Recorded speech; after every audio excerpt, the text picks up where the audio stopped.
Howdy kids. Yeah, I'm still alive. Dr. Groovy Scott Grove from GroovyMusicLessons.com here, trying to heal up. As you can see, I still got my back brace on for another month. Took a fall recently, and the concrete one. My driveway beat up my face. Anyway, yeah, just trying to heal up and take it easy. Legs doing a lot better with the whole sciatica thing. So just the last couple days it's kind of come around to actually feeling a little better. Went to the doctor again today. So looks like that might pull through for me, so that's pretty groovy. Today I just came to say hey, and got a lot of new stuff in, but can't show it to you yet. Why? Because I can't lift things yet.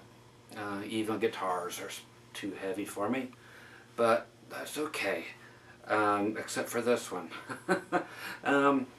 This I can't do a review on this one because this is pretty much a one-off, but so it'll turn into a video of look what I got instead.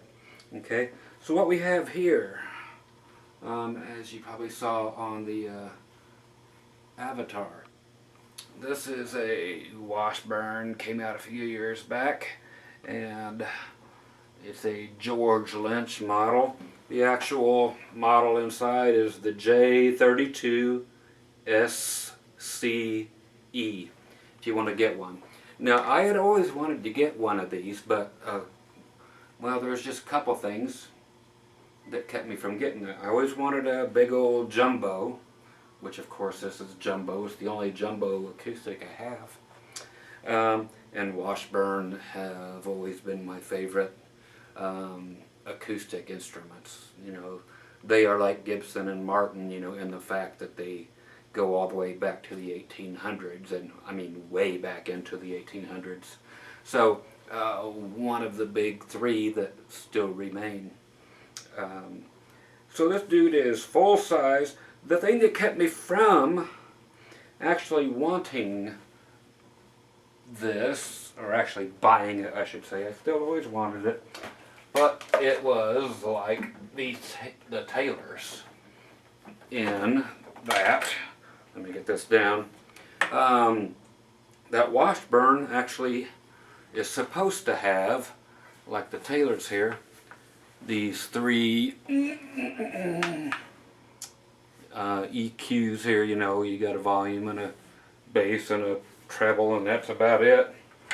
And that's exactly what the Washburn had on it, with its original preamp and everything. So they ended up basically building this guitar, and I'm going to take a very educated guess and say that they basically had one or two extra tops left over, and so they just threw it together with whatever else they had laying around just to complete a guitar and let somebody take it home with them.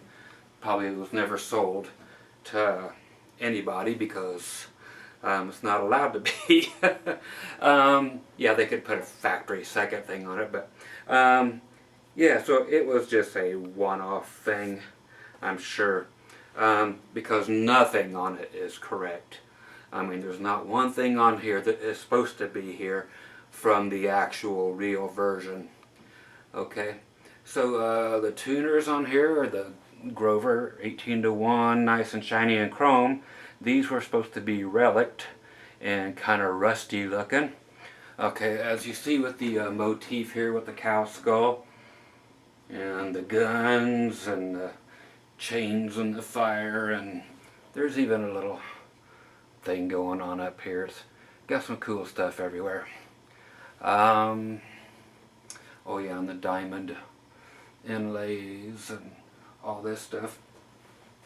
Yeah, it was supposed to be a whole different ballgame, but anyway, so as you can tell, there's no holes cut here for that, and there was not supposed to be any tuner in here, blah blah blah. It was supposed to have a B-band system in it, which is really nice because it gives you something, you know, back here, not a piezo pickup It gives you a sensor back here, a sensor here.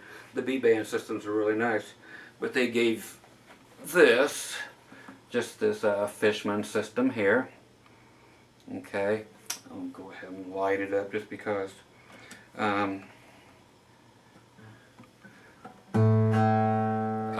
So you've got every control, you know, imaginable on there in your battery compartment right there, and, you know.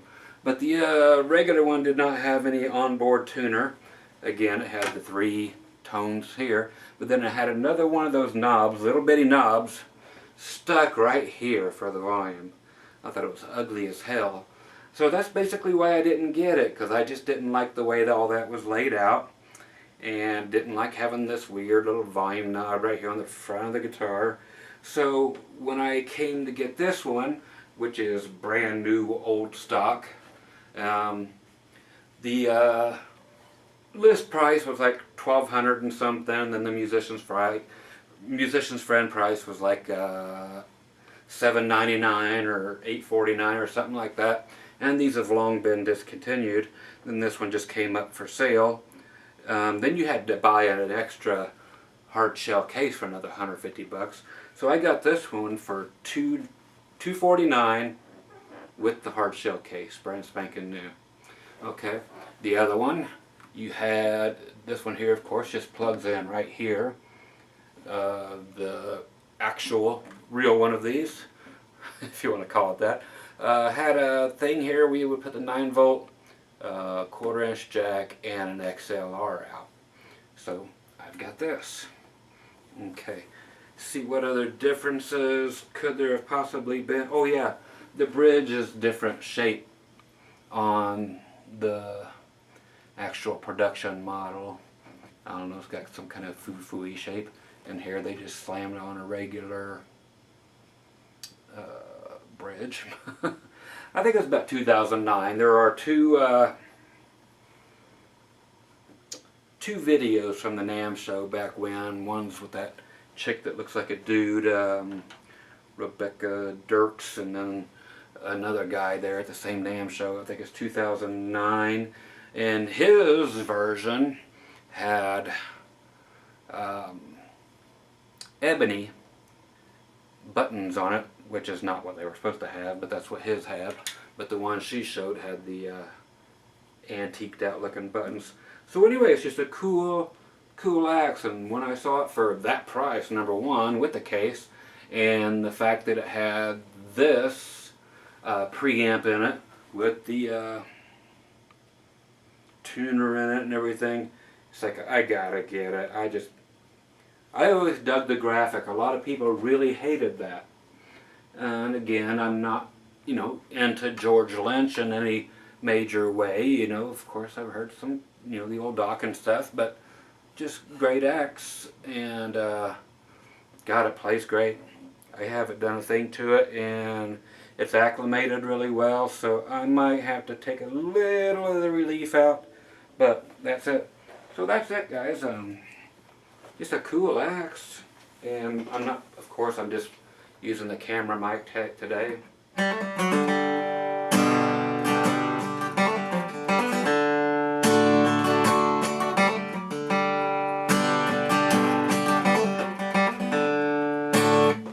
I was to plug it up, which I will, man, it takes everything I got to bend over at all. That's a real pain in the back. Okay.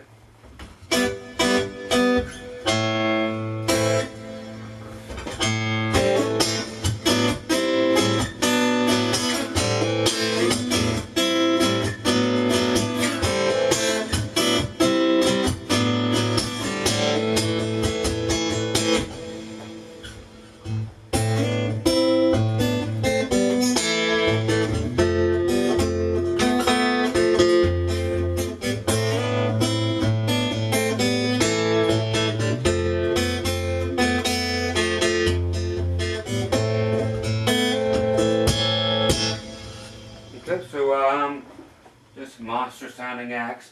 So again, I can't give it a real review because if you buy one of these, it will be nothing like this. So again, it's just a look what I got, and hi, and good to see you guys after 2 weeks. So that's what it is, and I figured you would have seen it somewhere on one of my walls. I'm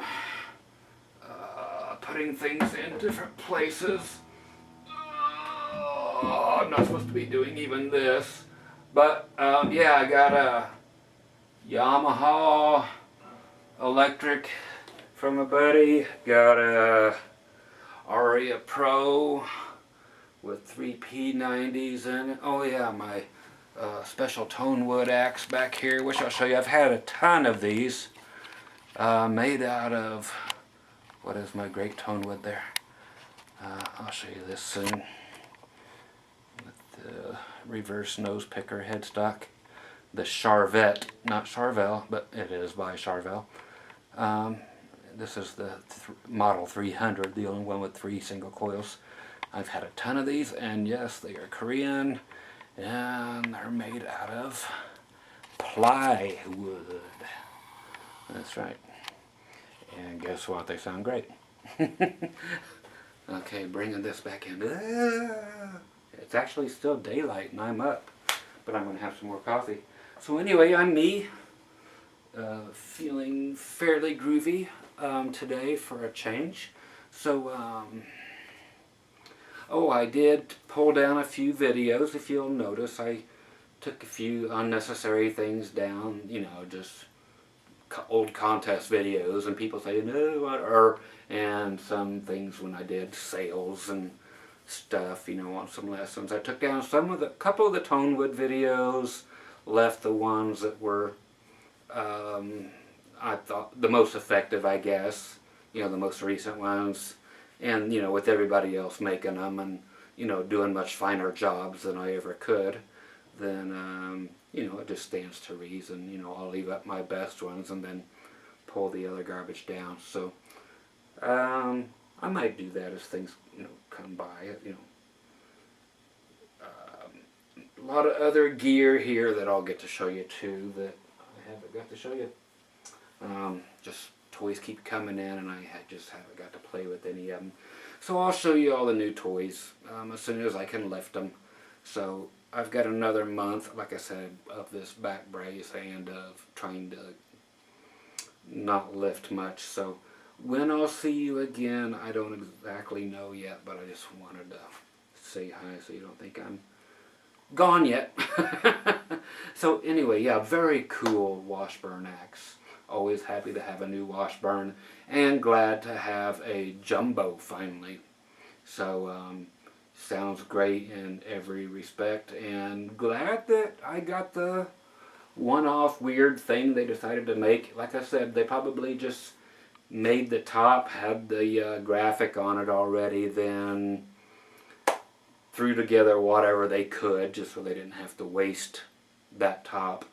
Just threw a plain bridge on it, threw a different preamp in it, and just kind of completed it just because. And maybe, I'm just guessing, and maybe somebody just took it home and sat it somewhere for something, but again, it's never been purchased and blah blah blah. So it ended up on, I can't remember if it was eBay or not, but anyway, $249 with the hard shell, brand new.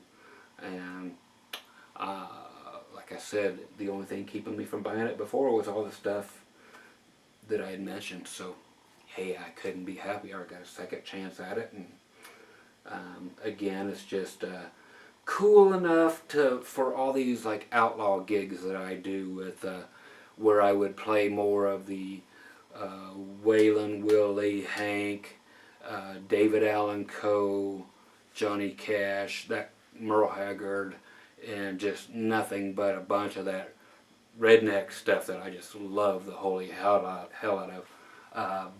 That'll be the guitar to go play those gigs with, because it just looks like an outlaw country, you know, kick-ass outlaw guitar. So that'll be going with me on those gigs. You guys be groovy, and Dr. Groovy will be talking to you soon. Okay? Take care, and bye-bye.